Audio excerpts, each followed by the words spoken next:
Javi Gauna, el fulano ese que dice que es locutor, produce este podcast. ¿Cómo se llama? Javi Gauna. No, el podcast. Ah, soy tu fan. ¿Tu fan? ¿Qué es un tu fan? No, hombre, no. Tu fan. Tu fan. ¿Mi fan? Sí. ¿Eres locutor? Claro. Pues yo soy tu fan.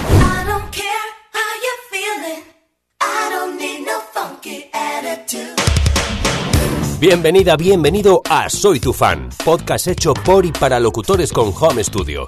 Si tienes home studio o estás pensando en montarte uno, este es tu sitio.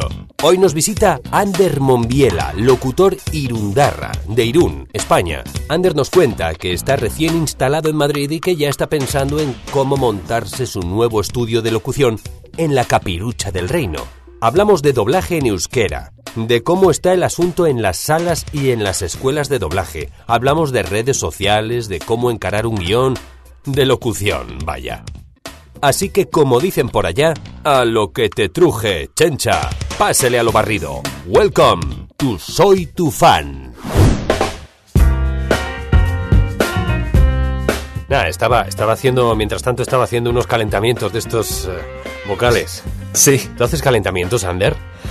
Pues si te digo la verdad, hago unos calentamientos, pero que de hecho que me enseñaron no en clases de locución, sino en clases de teatro, que es algo tan simple como repetir la vocal A, hacer algo así como en varios tonos distintos. Como una escala. Repitiéndola, pues primero grave, luego medio y luego ya agudo, y luego bajar otra vez.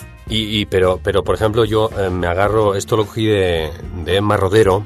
Te agarras los labios, te agarras el labio inferior. Sí. De la boca, estamos hablando. Sí, claro. Y luego el labio superior y estiras, ¿no? Sí. Y lo mismo con los laterales también, los estiras, luego haces R's, porque si no la R muchas veces por la mañana no te sale. Es verdad. ¿Ah? Haces pedorretas también, ese famoso. Hay que calentar el hocico para este oficio, ¿verdad? Es muy importante porque enseguida a mí la lengua se me traba muchísimo y es importante tener esa soltura porque al final, bueno, es elemental, ¿no? Quiero decir, es necesaria. Si no, vamos apañados si empezamos con la lengua trabada. Sí, no, mal vamos. Bueno, Ander, oye, mucho gusto, encantado de conocerte. Igualmente, Javi, tenía muchas ganas ya de estar aquí, de poder grabar esto.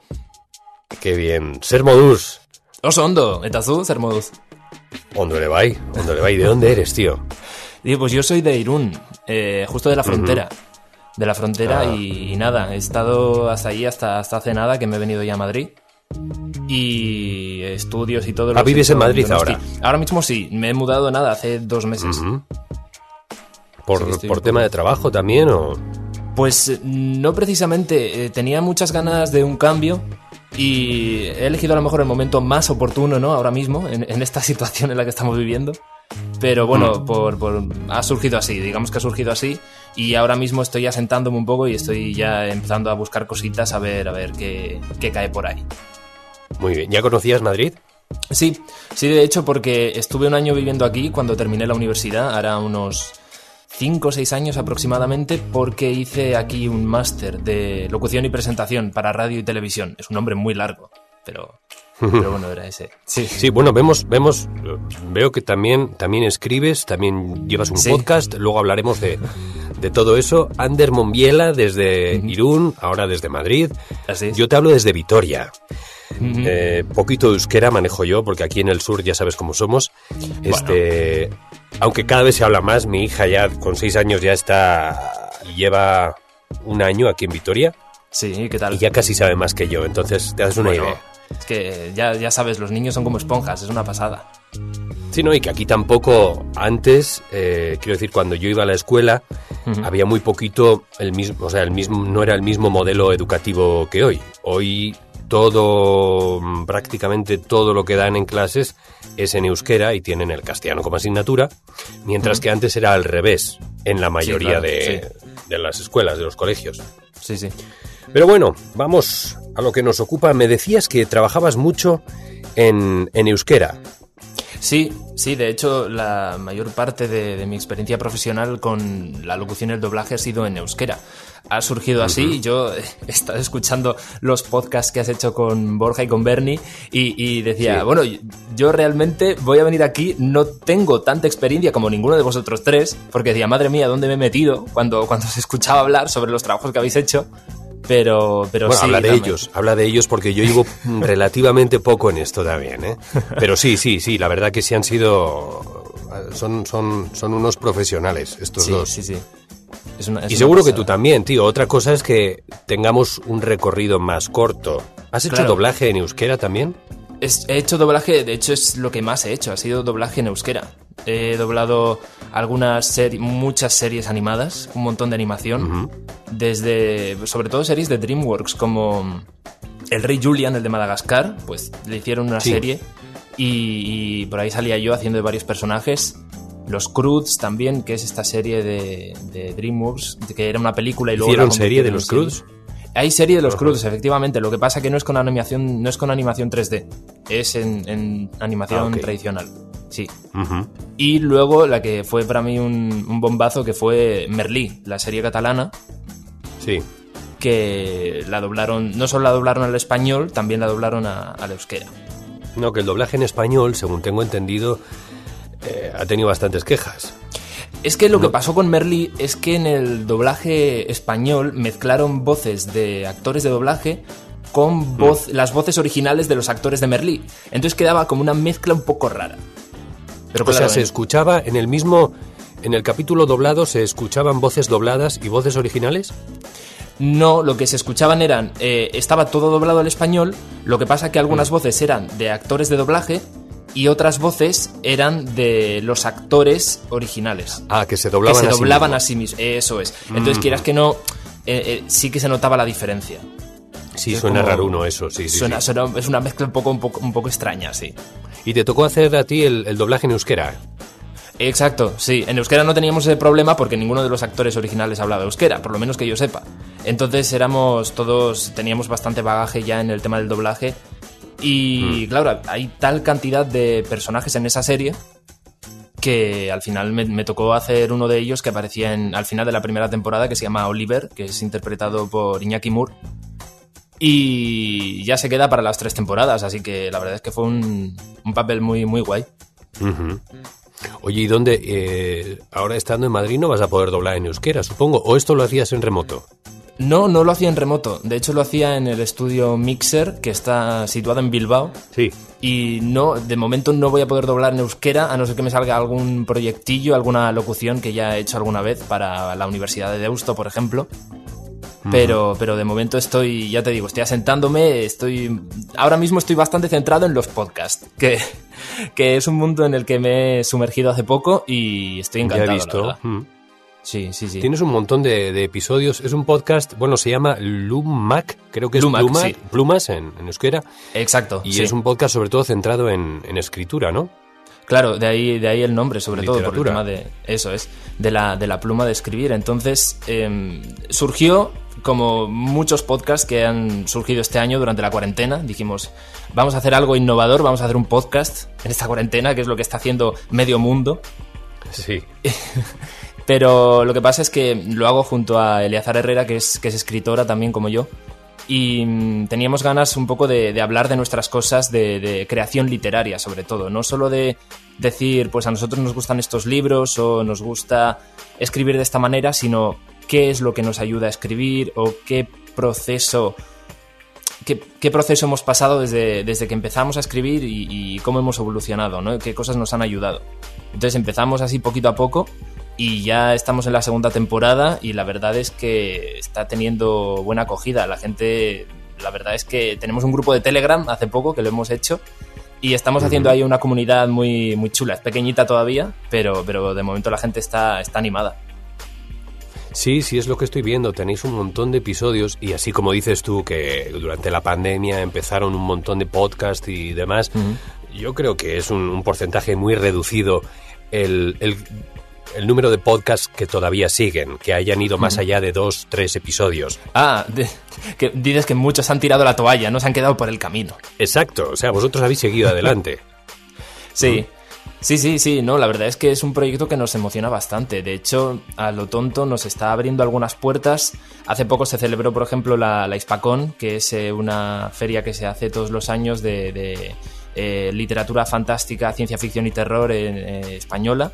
Y nos invitaron a una charla, a participar en una charla junto a otros podcasters que llevaban ya bastante más tiempo que nosotros. Así que es como que nos está regalando un montón de cosas y tenemos ganas de seguir más y más.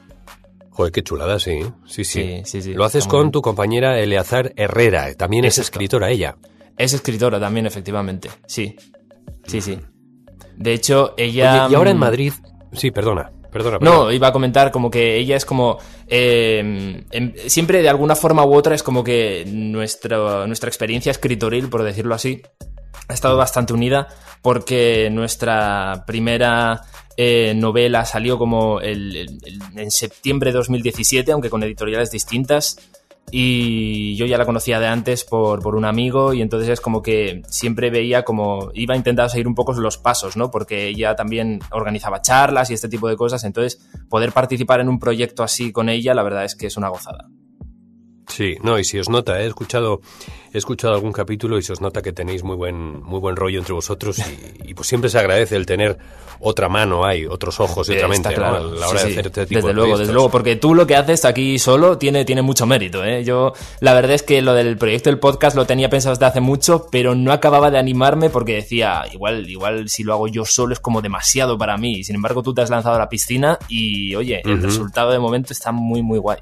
Qué bueno, muchas gracias. Sí, Pues de a ver si crecemos también en la comunidad esta, que igual no es tan amplia como la literaria, pero yo creo que sí es muy necesaria la labor de conocernos entre nosotros. Yo creo que un podcast es un poco lo que dijeron Borja y Bernie, de hecho, que un podcast así hace falta porque al final estamos muy acostumbrados a escuchar a las voces de siempre, por decirlo así, ¿no? Tanto en pantalla como fuera de ella, porque al final conocemos la experiencia de las personas que ya están asentadas, que ya llevan... Hombre, y está muy bien también, ¿eh? Porque te están contando su historia gente que está ahí arriba.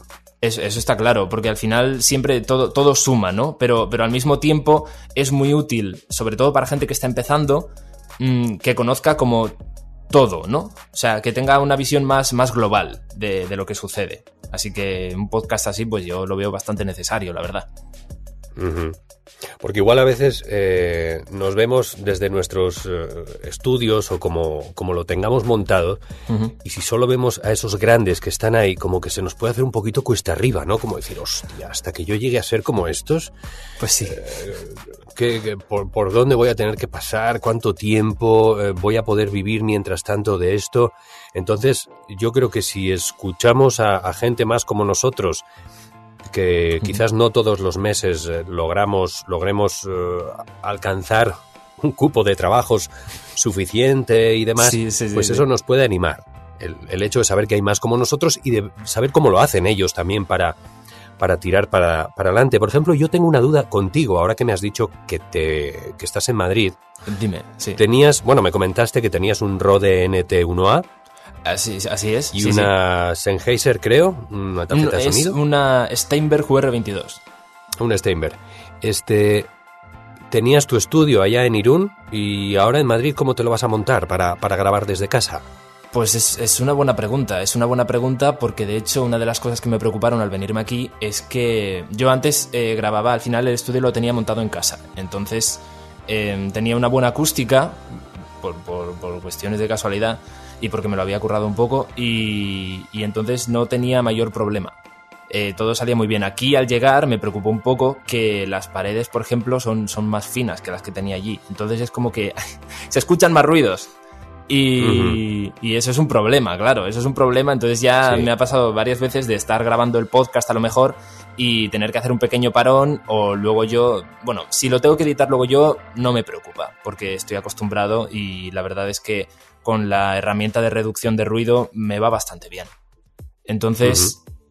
No sé si buscar algún aparato para poder... No lo sé todavía, no lo he pensado. Alguna pantalla o algo para que la acústica sea mejor, pero todavía no lo sé.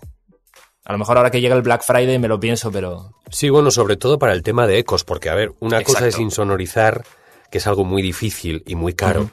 Y otra cosa es acondicionar acústicamente. Acondicionar acústicamente es más no tener ruido ni reverb, o sea, no tener ecos, ¿no? Uh-huh. Sí. Que el sonido que tú grabas tenga buena calidad. Uh-huh. Y otra cosa es insonorizar. Insonorizar, como decíamos, es más caro y más difícil, más costoso. Totalmente. Pero yo creo que acondicionar acústicamente la mayoría podemos hacerlo, ¿no? Sí, por todas las cosas que hay ahora mismo disponibles, hay un montón de pantallas que prácticamente te envuelven por completo. ¿Pantallas? ¿A qué te refieres? Pues con pantallas. Con pantallas a lo mejor no estoy diciendo el término correcto, pero me refiero a estas pantallas que simulan la pared de un estudio, y digo simulan entre comillas, claro, que simulan la pared de un estudio y las pones alrededor del micrófono y un poco para que son como... tienen forma envolvente. Creo que se llaman conchas. Las que son conchas. Como como una pantalla convexa, Sí. cóncava, perdón, Uh-huh. y que por dentro tiene espuma, ¿no? Exacto. Absorbente. Sí, creo que se llaman conchas. Vale, pues mira, me lo voy a apuntar para Pero que... una de esas, también he visto algún estudio que hacen con esas, y aparte de tener eso, tienes que tener el resto de la habitación donde grabes, tienes que tener un mínimo de tratamiento, porque el sonido va en todas direcciones, va hacia arriba y va hacia abajo, y esas pantallas solamente te tapan por delante y un poquito los laterales. Entonces, si no tienes una alfombra, si el techo lo tienes pelado y todo esto, va a seguir habiendo algo de reverb. Sí, es muy complicado, como tú decías antes, al final conseguir como el sonido limpio, ¿no? Si estás en un home studio, pero bueno, a veces los resultados es como que se pueden asimilar, puedes conseguir asemejar un poco a estar ese aislamiento que te proporcionan los estudios profesionales. Pero bueno, se hace lo que se puede al final. Sí, y luego también hay muchas opciones, muchas soluciones, como por ejemplo, tú si eres tan amigo de los libros, seguro que tienes un puñado de libros y esto siempre te acolchona mucho el sonido, sí. Tener una pared llena de libros, de estanterías con libros, siempre. Unas cortinas, etcétera, un sofá, todo este tipo de cosas también ayudan. Sí, al final lo importante, digamos, queda un poco así, pero es llenar el espacio, ¿no? Es como que haya suficiente obstáculo para que ese eco, para que ese reverb no sea tan... no se note tanto como se podría notar, porque claro, si estamos en un cuarto desnudo, pues quieras que no, al final el sonido va a estar por todos lados, el eco va a estar por todos lados. Así que, como tú bien dices, una buena muralla de libros... Cuanto más cacharros, menos eco, y eso es así. Oye, estoy viendo que estuviste en Kiss FM. ¿Sí? ¿Trabajaste en Kiss FM? Yo también trabajé en Kiss FM, tío. No me digas, ¿cuándo? Hace 1.000 millones de años. Tiempo Fue el año... Tiempo sí, uy, me pongo 2008 creo puede ser. Bueno, sí. Que yo estaba en Madrid. Sí. Tiempo A. Creo que fue el año 2008. Yo estaba en el turno de noche, turno nocturno. Yo también. Sí, ¿eh? Sí. ¿Pero en qué año? No, yo esto en realidad fue después del máster, así que fue como hace 5 o 6 años, como te he dicho antes. Vale. Sí. Pero bueno, ¿qué tal en el turno nocturno? Porque yo lo de trabajar de noche era algo que nunca me había imaginado. Yo siempre era de los que trabajar de noche, no. Y sin embargo, tengo que decir que en el turno nocturno de XFM me lo pasaba muy bien, porque estaba bastante a mi rollo y era... Sí. No sé, se me hacía ameno, la verdad, para ser el turno nocturno. Sí, la verdad que sí, hombre. Y también pues trabajas en la radio, ¿no? Que la radio, Claro. Quieras que no, un estudio de radio es como que el tema nocturno tira mucho. Total. Yo allí estaba prácticamente... Bueno, no estaba solo, estaba con la compañera o el compañero de informativos que tocase... que le tocara el turno en aquel momento. Sí. Y la verdad es que a gusto. Me acuerdo que todavía fumaba en el estudio, incluso... Bueno. Mira, si no ha llovido. Ahora, di tú ahora, para fumar en un estudio de radio o en cualquier... Vamos. Donde sea, ¿no? Donde Pero en un sea, estudio, sí. en el trabajo menos, sí. Va. Y sí lo recuerdo con cariño también aquello, porque creo que pues ya hacía calorcito, entonces las noches eran agradables, en Madrid, además que hace un calorón. es verdad. Yo Sí, a lo tonto, bien. en parte se agradecía un poco ese cambio en el verano, ¿no? Porque al final el verano en Madrid cada vez se lleva peor y poder... Al final tenías que dormir durante el día, ¿no? Para descansar algo. Entonces ya cuando salías para ir a Kiss eran como las 7:30, 8 de la tarde, que ya el sol había empezado a bajar un poquito, no pegaba tanto. Y claro, luego para mí era una pasada el salir del estudio y es que lo primero que veías era, va a quedar muy, muy poético, muy romántico, pero era amanecer. Entonces era una imagen bastante chula, la verdad. Y además venías con el saber del deber cumplido, ¿no? Además, yo he trabajado, ahora os toca a vosotros, pobres Exacto. mortales. Yo me voy a casa a desayunar y... Te echabas un rato. Y ya está. Sí. Uh-huh. Así Oye, era, háblanos, Ander, si te parece, de cómo empezaste en esto. ¿Llevas 4 años en el mundo de la locución y el doblaje o ya son más? Pues si tenemos en cuenta desde Kiss FM, que sí, llevo desde, como te he dicho, yo creo que ya más 6 años, más o menos, aproximadamente. En el doblaje, por ejemplo, sí que llevo unos 4 años. Esto en realidad empezó cuando yo estaba yo creo que en tercero de carrera, fue en tercero de carrera, que, bueno, yo estudié comunicación en la Universidad de Deusto, que era una carrera que hicieron una especie de experimento porque mezclaron comunicación audiovisual, comunicación empresarial, periodismo. Es como que hicieron una coctelera ahí de cosas y entre esas asignaturas estaba la de radio. Entonces, claro, esto me recuerda un poco a lo que contó Bernie en el primer programa, ¿no? Que fue ponerse delante de un micrófono y notó ya esa soltura, notó como la chispa. Y la cosa empezó con la típica radio universitaria, había como un proyecto paralelo en el que te podías apuntar y pues teníamos un programa y yo, por ejemplo, me dedicaba a hablar de cine y series. Luego ya al siguiente año pasé como a dirigir un poco más el programa, yo me encargaba de editarlo y este tipo de cosas. Y en tercero, un estudio de San Sebastián empezó a impartir clases de doblaje. Y ahí fue ya cuando... ya fue un poco el principio del fin. Fue lo que ya... Cuando ya surge el gusanillo es muy difícil quitárselo de encima. Y ahí fue cuando empecé a aprender doblaje. Después fui a hacer el máster a Madrid. Estuve en Kiss FM. Y al volver... Que esto me parece muy interesante porque en el máster nos daban como una de cal y otra de arena. Porque el máster lo tuvimos con un montón de profesores distintos. Vinieron muchos profesionales y pudimos aprender un montón de ellos. Pero una cosa que nos decían, sobre todo en los módulos de doblaje, era constantemente que era muy complicado meterse en el mundo.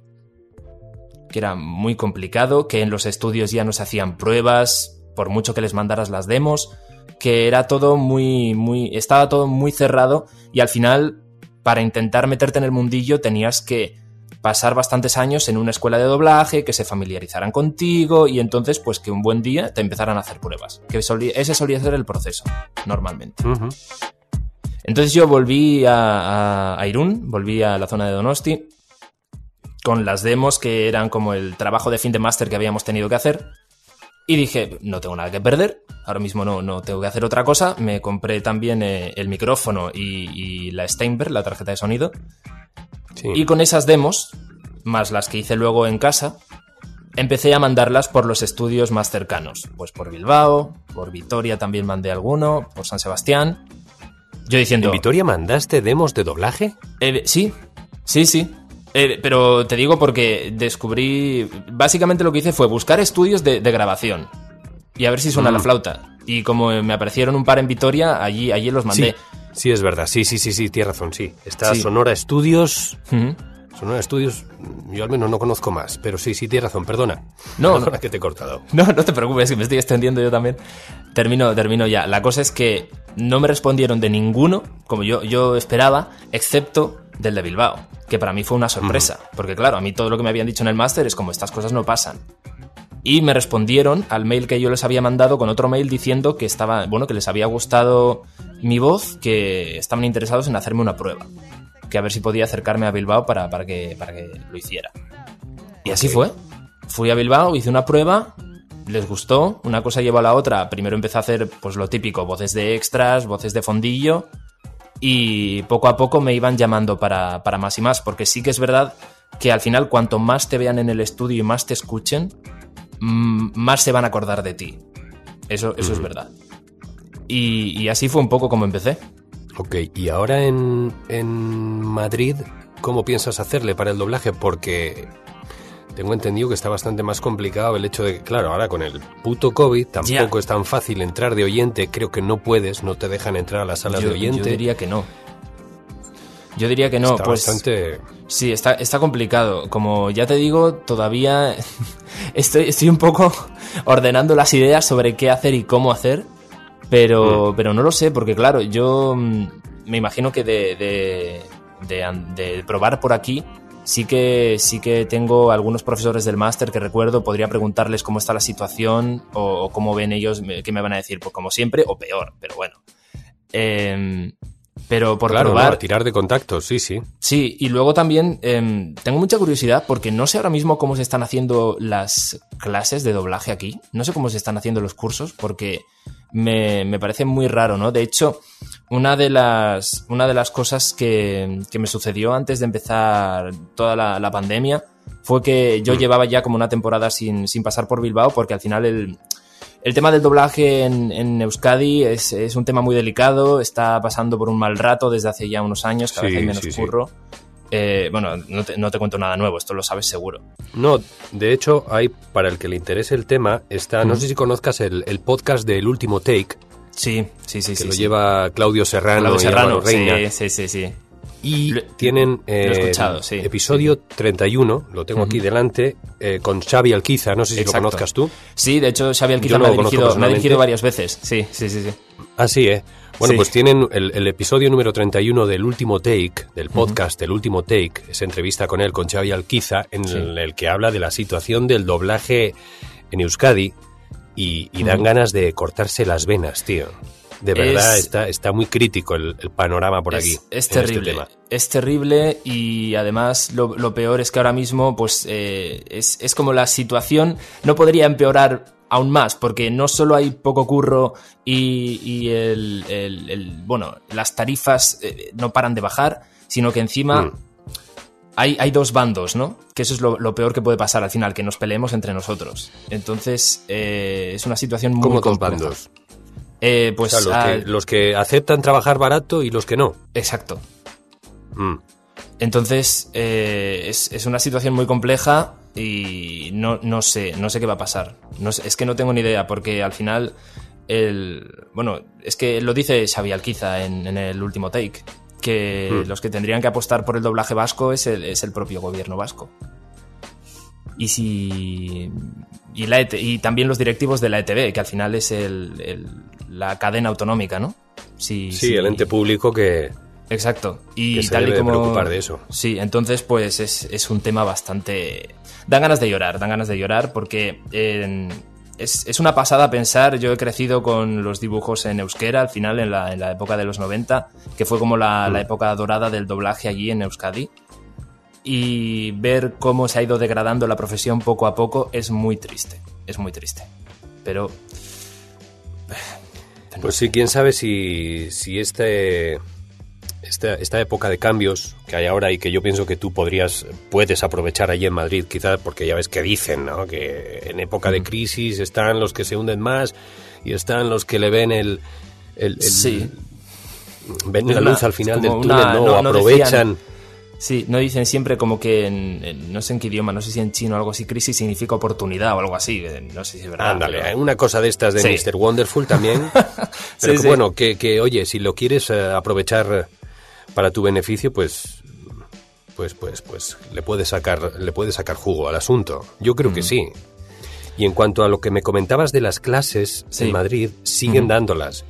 Yo sé que, por ejemplo, Lorenzo Beteta tiene una academia y sigue dando clases, todos con su cubrebocas, con todas las medidas de seguridad y todo, pero siguen dando clases. Te digo Lorenzo Beteta porque es el que justo ayer vi no sé si en Twitter o en Facebook, pero creo que las demás escuelas siguen dando clases con relativa normalidad. Creo que han retomado la normalidad, sí, porque, por ejemplo, yo he visto también algo de la escuela de Luis Ezquerra, que también siguen dando clases. Creo haber visto por Twitter o así, me parece. Pero claro, a mí se me hacía un poco raro imaginármelo doblando con mascarilla, ¿no? Pero bueno, supongo que no. Sí, hombre, al fin y al cabo, como de lo que se trata en doblaje, en las clases de doblaje, es que te enseñen la técnica. Sí, eso es verdad. El hecho de que se te oiga con el trapo delante de la boca, pues bueno, no va a influir mucho en la técnica en sí, ¿no? Se va a escuchar distinto, pero bueno, lo que nos importa es la interpretación, la técnica, exacto, el encajar en boca, todo este tipo de cosas. Eso es, que es lo más importante de aprender, porque al final en las clases, pues el resultado final va a ser el que es. Lo importante es que tú te quedes con el aprendizaje para luego, si ya te llaman, pues bueno, como cualquier otra práctica, ¿no? Utilizarlo. Sí. Oye, Ander, vamos a escuchar, porque el otro día también se me fue la mano con Borja, sí, y puse casi al final sus demos. Sí. Y no quiero que se me vaya hoy también contigo. No te preocupes. Me interesa escuchar esto. Le voy a dar al play para escuchar esta demo que me enviaste. Genial. De varios registros, ¿sí? Con Ander Monbiela. Ningún organismo vivo puede mantenerse cuerdo por mucho tiempo, en condiciones de realidad absoluta. Incluso las alondras y los saltamontes, según dicen algunos, sueñan. Hill House, insana, se alzaba solitaria contra sus colinas, conteniendo la oscuridad interior. Puede que aún no tengas página web o que necesites un rediseño de tu página actual, pero en cualquier caso hay algunas cosas que debes saber. Y no te preocupes, solo nos llevará 3 minutos. Gehia izatea onartzea daba udaberria bezalakoa, bai? Barruan sentitzen duzu berotasun bat nabari duzu. Como le iba diciendo, soy dentista. Y su amiga tiene los dientes más afilados que he visto en mi vida. El poderoso Barrin, la intrépida Yoira, el impulsivo Teferi. He conocido a muchos magos, y muchos de ellos han cruzado ya al mundo de los espíritus. Pero esas son voces que corren. Los magos nunca dicen nada. Bueno, pues veo que tienes varios registros aquí, tema interpretativo, corporativo.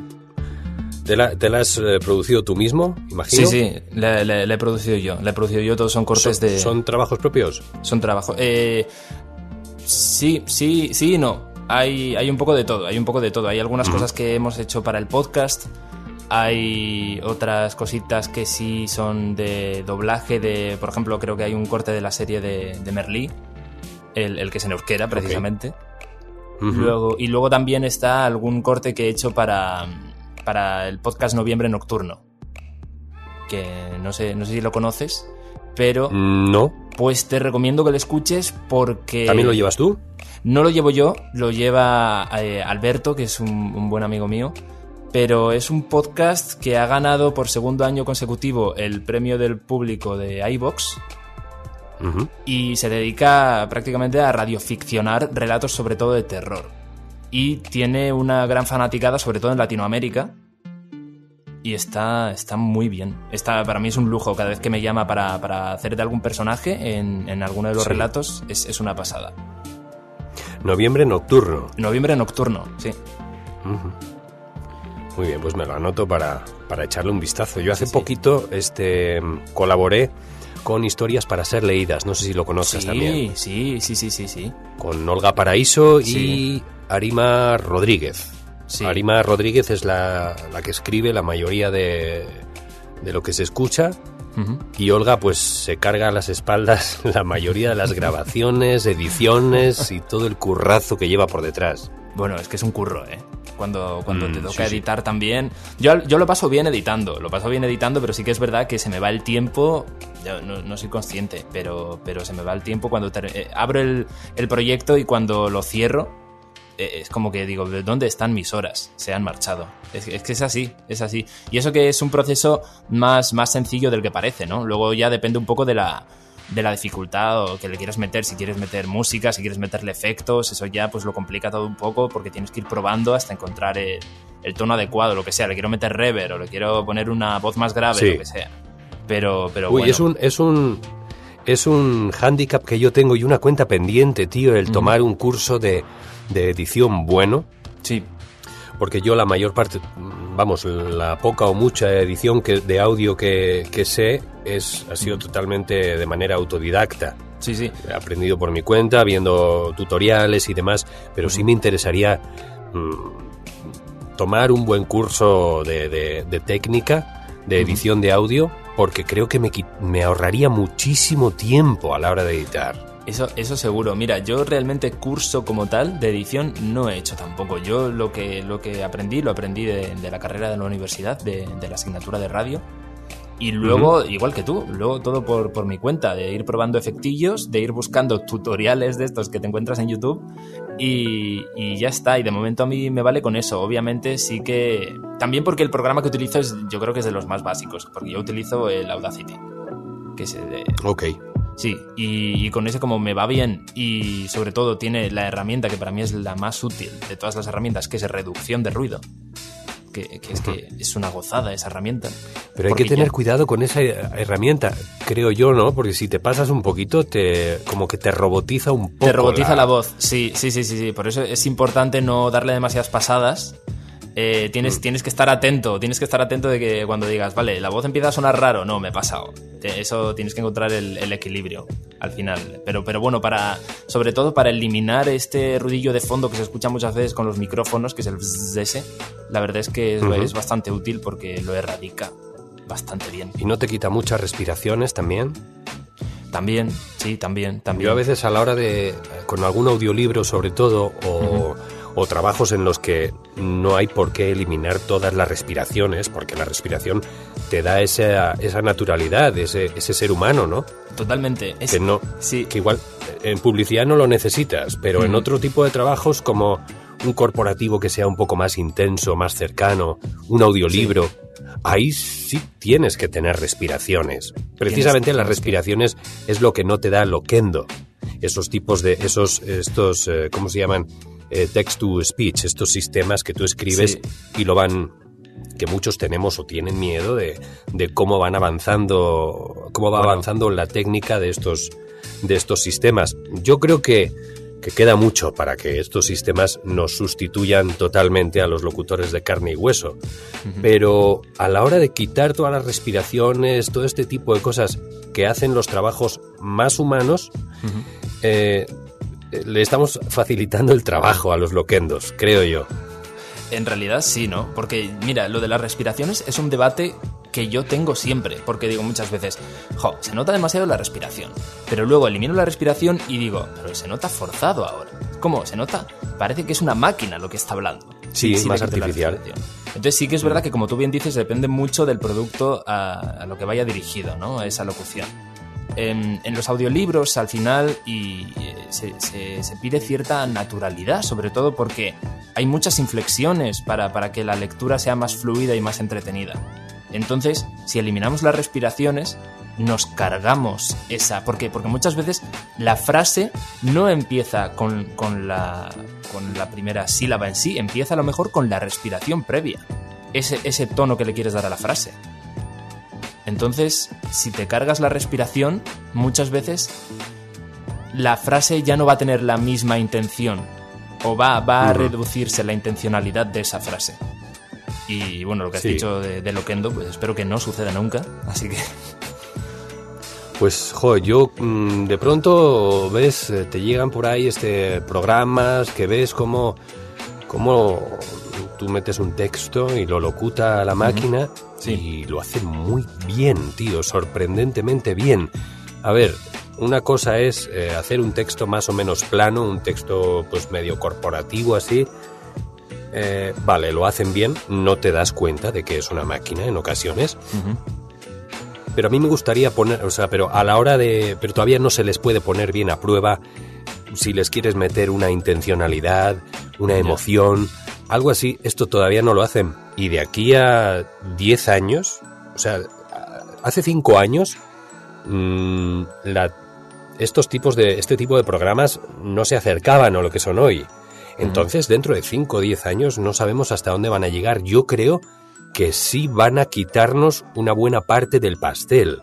Ahora, está en nuestras manos el saber evolucionar y el mejorar nosotros mismos para que una máquina de estas no te pueda quitar el trabajo, ¿no? Óigame, es que esta máquina no te va a dar una intención, una emoción que yo sí te ofrezco, una cercanía a la hora de grabar determinados proyectos. Claro. Entonces, es cosa nuestra el que no nos ganen la batalla.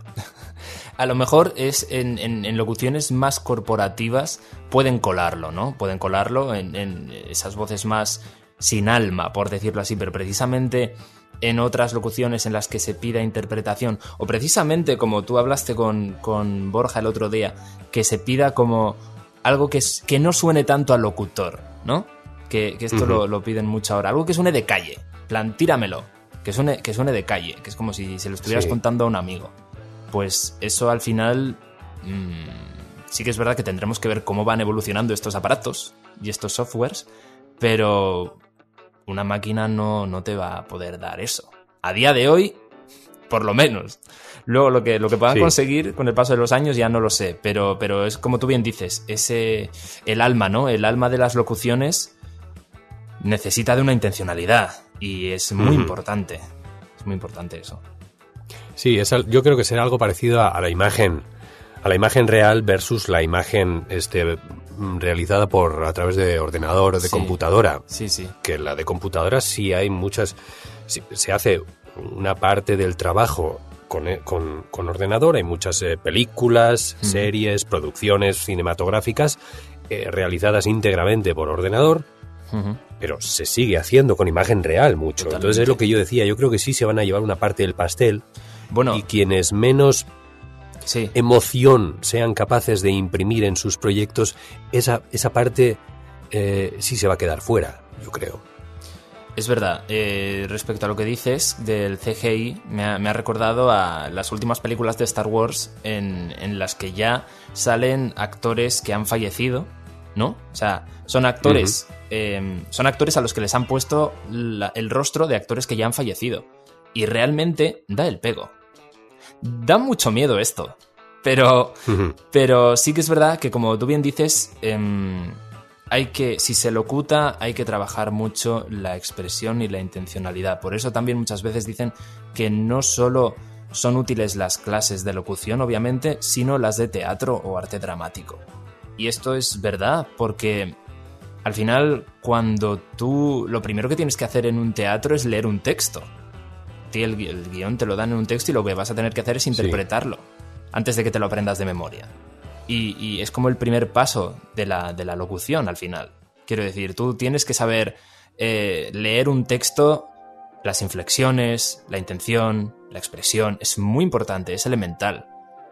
Es como hemos dicho antes, ¿no? Hay algunos productos que te van a pedir una locución más automatizada, más robotizada, porque es así, porque la buscan así y ya está.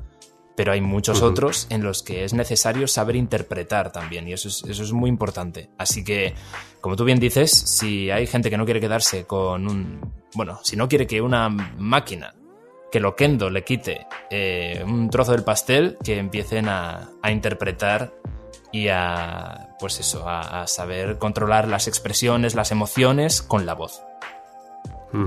Sí, porque a veces hasta lo que podemos pensar que no requiere de esa intención, por ejemplo, un e-learning, un curso que sea algo más técnico, yo creo que también, porque si tú locutas un manual de instrucciones, por ejemplo, un instructivo de un medicamento o de algún aparato, para un instructivo que vaya dirigido a una persona mayor, por mucho que sea un instructivo y que sea un texto técnico, caray, le estás hablando a una persona que puede tener 60, 70 y tantos años, y que necesita otro tono, otra velocidad para alcanzar la plena comprensión de eso que le estás explicando, ¿no? O sea, incluso los trabajos más técnicos requieren de una intención.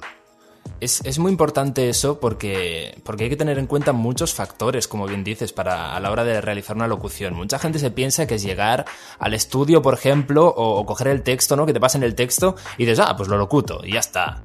Pero no. Es muy importante no solo la intencionalidad que quiere el cliente que lleve esa locución, sino lo primero que tienes que hacer es entender el texto.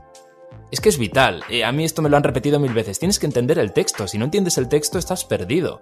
Tienes que saber a quién va dirigido. Cada frase, qué intención tiene cada frase, por qué se ha puesto esa frase. Y esto es un trabajo que en realidad tienes que hacer en nada. O sea, no tienes margen de tiempo apenas para hacerlo. Entonces tienes que tener esa facilidad poco a poco al ir obteniendo textos, al ir leyéndolo. Bueno, es como todo, ¿no? Con la práctica se va obteniendo esta facilidad. Pero claro, hay que tener muchas cosas en cuenta a la hora de locutar. No vale solo poner la voz y ya está. Que eso es precisamente lo que haría una máquina. Tienes que tener en cuenta quién va a escuchar esa locución, como tú bien dices. A lo mejor es una persona mayor. A una persona mayor no le puedes hablar igual que a una persona de 20 años. Es que eso es de cajón. Y esas son cosas que tienes que tener en cuenta. Y quieras que no, el tenerlo en cuenta, aunque no se digas, igual no se nota mucho, pero sí que se nota. Sí que se nota, aunque sea en pequeñas inflexiones, en pequeños tonos, sí se percibe, porque al final en las locuciones, cada pequeña cosa, y yo cada vez me estoy dando más cuenta de eso, es como que cada pequeño gesto, cada pequeña cosita que hagas con la voz, se nota un montón y puede marcar la diferencia. Exacto. Muchas veces. Sí. El diablo está en los detalles, ¿verdad? Totalmente, es así. Sí, nos hemos puesto muy existencialistas, ¿no? En un momento, con el tema de las máquinas y todo esto ahora. No sé. Pues porque es lo que nos toca, tío. O sea, bueno, yo creo que en muchos sectores, no solo en el nuestro. Quizás a nosotros nos quede un poquito más tiempo todavía para ver qué pasa. Pero lo que dices de lo principal, lo básico a la hora de traspasar un texto del papel al micrófono es saber lo que estás leyendo y contarlo tú. Y no fijarse tanto, como nos decía Borja el otro día, en la técnica. Por ejemplo, en los tonemas. Yo a veces me vuelvo loco con decir, he locutado 2 frases seguidas con la misma entonación. Tío, qué mal. Bueno, los tonemas es algo que tienes que tener como a la hora de conducir. El primer día que empiezas, los primeros días que conduces un coche, estás todo el rato pendiente, voy en primera, voy en segunda, tengo que meter la tercera ahora. Luego eso te sale solo. Yo diría que eso es un poco los tonemas, las marchas en un coche de cambio manual. Y luego ya está lo importante es el disfrutar del trayecto, el disfrutar de la lectura y de lo que cuentas. Y que los tonemas y la entonación te salgan solas para no resultar monótono, etcétera. Es verdad. Y mira, a mí muchas veces una cosa muy curiosa que me ha pasado es que me den un texto y digo, bueno, pues lo voy a hacer, ¿no? Hago una primera lectura, siendo consciente del texto. Ok, previamente lo he leído, obviamente, para mí, y luego me pongo a grabar. Hago una primera lectura. Voy a probar a cambiar algo. Lo cambio con otro tono, siendo más consciente de, vale, esta frase la termino con esta entonación, esta frase con otra, tal, no sé qué. Como ya siendo, como tú bien dices, como consciente de cómo vas cambiando las marchas, ¿no? Y cuando he hecho unas 4 pruebas, por ejemplo, yo acabo mandando todas, y es un poco pues lo típico, ¿no? Elige, ¿sabes? Tienes que, si quieres algún cambio, lo que sea, me dices, pero en un principio dime... ¿Le envías 4 tomas al cliente? Normalmente sí, pero porque también me han pedido muchas veces o registros distintos o este tipo de cosas. Entonces a veces es como que no saben muy bien. Ha coincidido que dicen, es que esto no sabemos cómo queremos llegar hasta este punto. Y digo, no pasa nada, yo te grabo varias tomas con voces distintas también si quieres, igual alguna más aguda, otra más grave, y tú me dices por dónde va para llegar hasta un acercamiento. Y muchas veces, tanto la que más le gusta al cliente como a mí es la primera. Que es precisamente en la que menos has pensado, como tú bien dices, pues el cambio de marchas. Es así. Sí, es en la que más has sentido el texto y eso se refleja. Exacto, a la hora de escucharlo.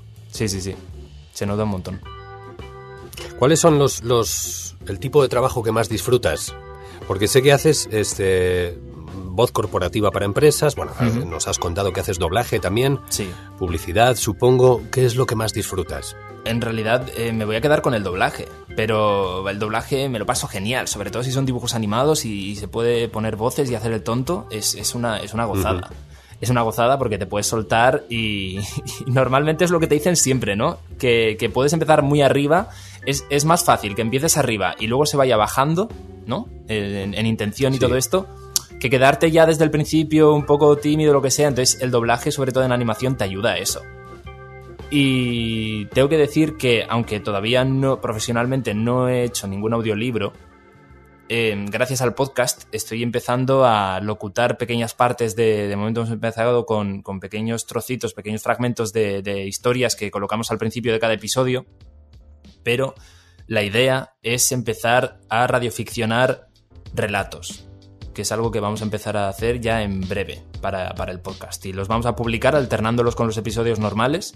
Es lo que hemos pensado hacer, y la verdad es que esto lo hablabais también, Bernie y tú, el primer programa, que es una gozada. Es una gozada hacer... No son audiolibros profesionales, en este caso son relatos, pero ya he grabado algunos y me encanta.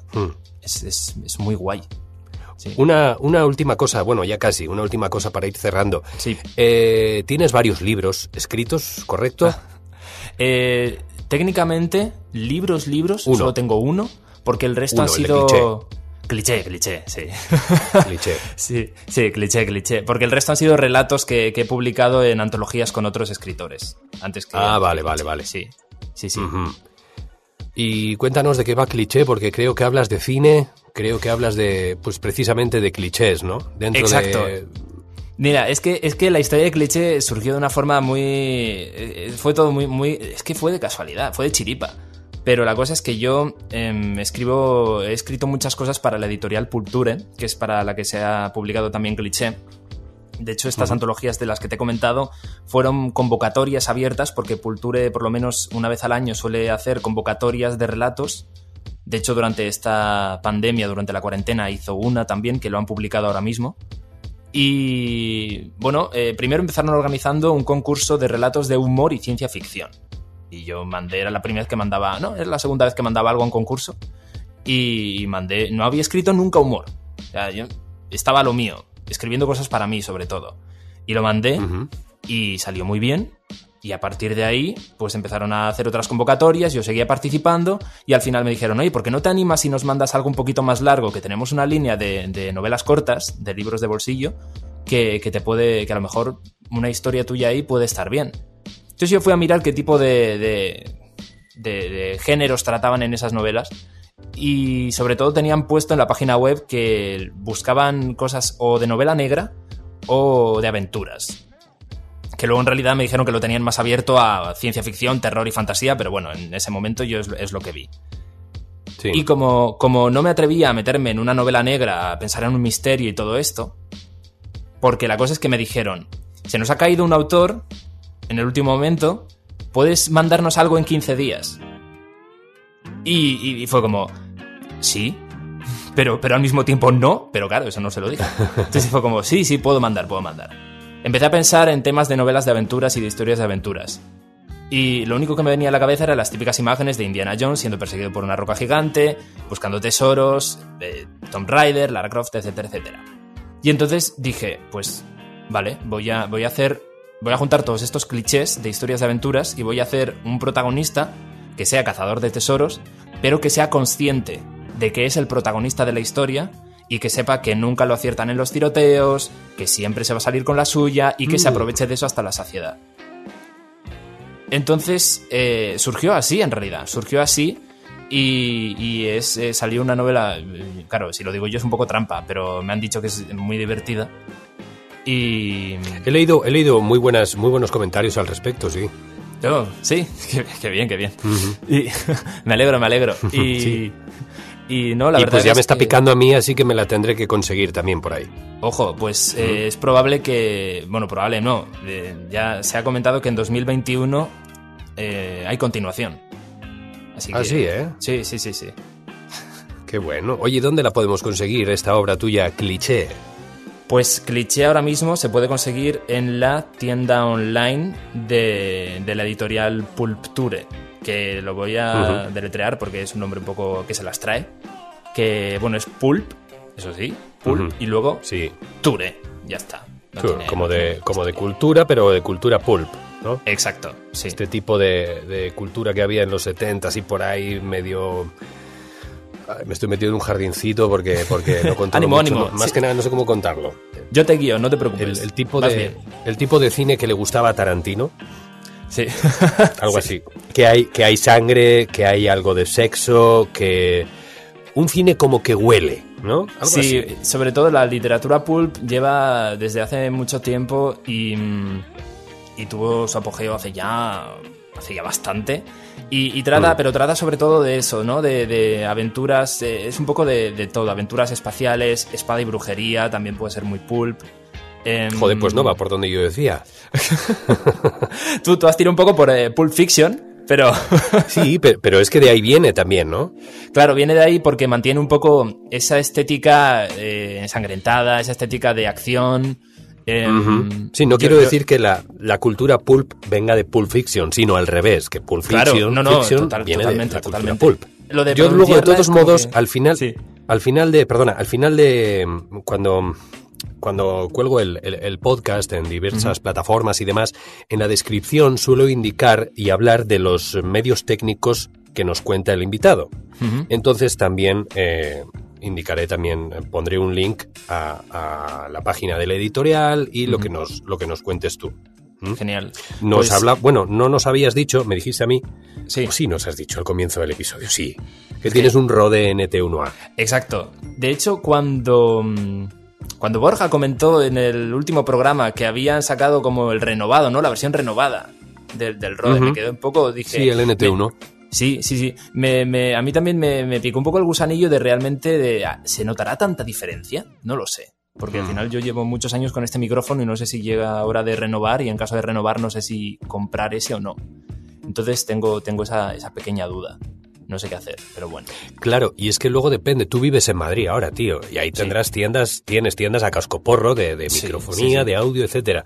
Pero aquí en Vitoria no hay ni una sola tienda donde puedas ir a probar un micrófono. Claro, entonces, si quiero probar un micrófono, lo tengo que comprar primero. Sí, es lo que hay. Yo cuando compré este estaba igual. Ahí en Irún, ¿qué va a haber? En Irún no había nada. Nada. O sea que así me lo tuve que... Un poco a ciegas, y lo típico, guiándote por reviews o por comentarios de debates, ¿no? De foros que dices, ¿cómo he llegado yo hasta aquí? Pero bueno, a lo mejor son comentarios útiles que al final te hacen decidirte por una cosa u otra, y de momento el resultado a mí por lo menos me convence, así que salió bien la jugada. Sí, no, la verdad es que este es un micrófono que siempre se recomienda para cuando uno empieza en esto, porque tiene muy buena calidad, muy buena relación calidad-precio, y la calidad es muy buena, sí te da una buena presencia y una buena calidad profesional para trabajar a nivel profesional, entonces siempre se recomienda. Y ya que agarras un poco el tranquillo y empiezas a sacar pasta de aquí, y bueno, quieres lo que decíamos el otro día, pues también, oye, que los clientes vean que invierto también en tema técnico, bueno, pues mirar otros micrófonos. Pero lo que te digo, si no tienes tiendas físicas donde poder probarlos, es un poco complicado gastarte, ¿qué? 500 pavos en un nuevo micrófono para que luego digas, pues no le noto tanta diferencia.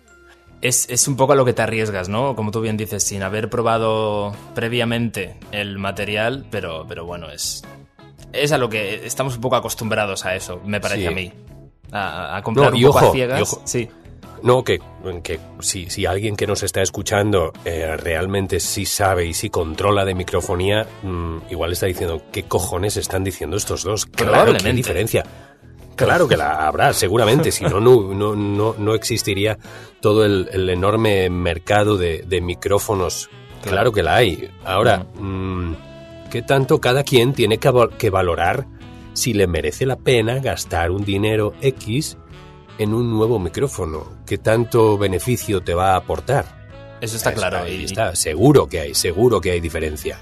Por supuesto, si no, es que es lo que tú dices, si no habría tanto producto, pero al final las condiciones de cada uno son las que son, ¿no? Entonces hay gente que va a decir, vale, me merece más la pena ir a por la calidad, no me importa el precio, y otras personas van a decir, en este mismo momento prefiero asegurarme una calidad normalita por ahorrarme unos dineros, y luego ya veré si reinvierto, depende un poco de los resultados también, si reinvierto en esto o me quedo así por más tiempo. Entonces al final eso es como en todo, las condiciones de cada uno pues nos hacen tomar una decisión u otra. Y ya está. Es lo que hay. Probablemente es lo que tú dices. Si nos escucha algún experto, estará pensando que somos unos catetos, ¿no? Pero sí, pues sí, oye, somos de Vitoria y de Irún, un poco paletos, sí. Es lo que hay, no se nos puede pedir más, ya estamos forzando ya. Así es. No, pero sí admito que tiene que haber diferencia y que hay que invertirle a la parte técnica, pero también a la parte artística. También hay que invertir en formación. Eso es muy Aunque importante. lleves los años que lleves en esto, yo creo que la formación siempre es indispensable para nosotros. Sí, yo también lo creo. Es una pasada. Es que una de las cosas que más me gustan es ver lo mucho que han cambiado mis locuciones desde que empecé. Que con la escritura en realidad me pasa igual. Leo textos que escribí en su momento, escucho locuciones profesionales que hice en su momento y digo, ¿cómo me pudieron pasar esto? O sea, es como que por suerte he notado esa mejoría. Por suerte no he ido a peor. Lo noto a mejor, pero sí que es eso, ¿no? Que notas como que en los inicios, se notan los inicios y cuanta más práctica tienes, más se nota. Es muy importante. Y el hecho de que te dé esa vergüenza de escucharte es buen síntoma, porque significa que has mejorado. Exacto. Y espero que dentro de un par de años me dé algo de vergüenza también escuchar lo que hacía a día de hoy. Eso seguro, no tengas ninguna duda que te va a pasar, seguro. Pues dinos ya por último, ahora sí, ¿dónde te encontramos en redes? ¿Dónde encontramos tu podcast Lumac? ¿Dónde te podemos seguir, tío? ¿Facebook, Twitter, Instagram? Puedes seguirme en todas las redes sociales como @undermombi, de Mombiela obviamente. Y el podcast lo podéis seguir en Twitter en @lumacpodcast. Y ahí pues si nos seguís, si nos escucháis, comentadnos coméntanos tú también, Javi, coméntanos qué os parece y ya está, y así vamos haciendo la comunidad un poquito más grande poco a poco. ¿En Facebook te encontramos de alguna manera? Ander Mombiela, en Facebook es tal cual, sí. Lo que pasa es que estoy poco activo en Facebook ya, lo uso poco en realidad. Bueno, para cada quien, yo también a nivel personal no lo usaría y no más por tema profesional es por lo que ando en la mayoría de redes ando por tema profesional. Sí, ya. En Twitter sí tengo una cuenta B para insultar y este tipo de cosas y tengo una cuenta ¿Cuál es? Mira. De manera profesional. No, jamás lo sabrás, tendrías que matarme para saber. No. Y ya, de hecho ya casi no la uso, la cuenta B tampoco. Bueno, porque ando siempre metido con el tema de la locución y demás, que cada vez me absorbe y me encanta más. Y entonces ando con mi cuenta A, que es la de Javi Gauna o Javier Gauna. La importante. Yo las redes sociales, la verdad es que nunca intento meterme en ninguna movida. De hecho, porque yo también he trabajado mucho en redes sociales, porque he trabajado un montón de veces como community manager y al final dices, pues las redes sociales son muy útiles, sí, es verdad, pero también tienen como el otro lado, ¿no? Que es el lado oscuro, que se ve muchas veces. Y en mi tiempo personal no me interesa utilizar mis redes para meterme en movidas o para meterme con una persona o con la otra y tal. Yo voy a lo mío y pasando y ya está. Así que... Pero, a ver, también las redes sociales a nivel de trabajo, yo reconozco que me ha salido un montón de trabajo gracias a Facebook, red social que aborrecía. Sí, qué interesante. También me he metido en líos en su momento, pero me ha proporcionado trabajo últimamente. Entonces, cada quien va viendo cuál es Instagram. Creo que yo casi no me meto en Instagram, sí tengo mi cuenta, pero casi no la uso y tengo entendido que gran parte del movimiento locutoril andan por ahí. Y si andan por ahí es porque hay bacalao, ¿sabes? Ya, es verdad. Sí, hay que estar atento. Tenemos que hacer una exploración de redes, a ver qué encontramos.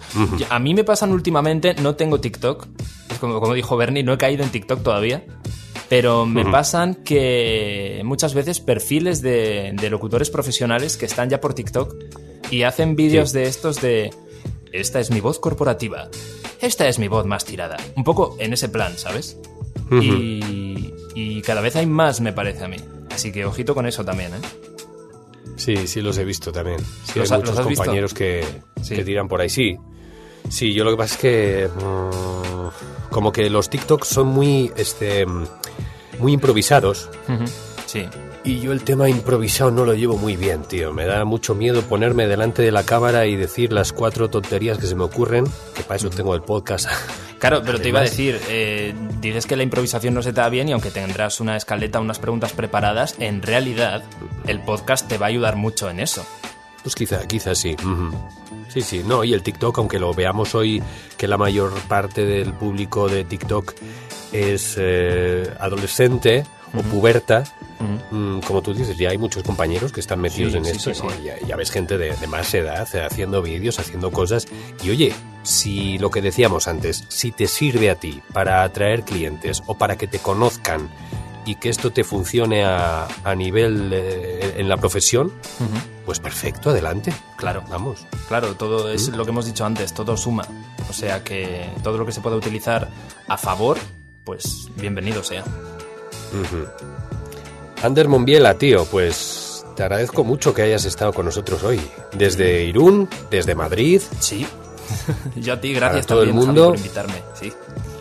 Y he pasado un buen rato charlando contigo. Espero que algún día nos conozcamos cara a cara. Estaría bien. Yo suelo caer, o solía caer bastante por Madrid. Pues no, iba a decir que o vienes tú o voy yo de pinchos a Vitoria. Una de dos. Me voy a Madrid. Sí, tengo ganas. Te apetece moverte un poco, por ahí, ¿no? además, Te apetece venir. Claro, como ahora nos han prohibido salir, tío, cuando te prohíben algo es cuando más ganas tienes de hacerlo. Así que es verdad. Nos veremos por allá, Genial. seguramente. Eso espero.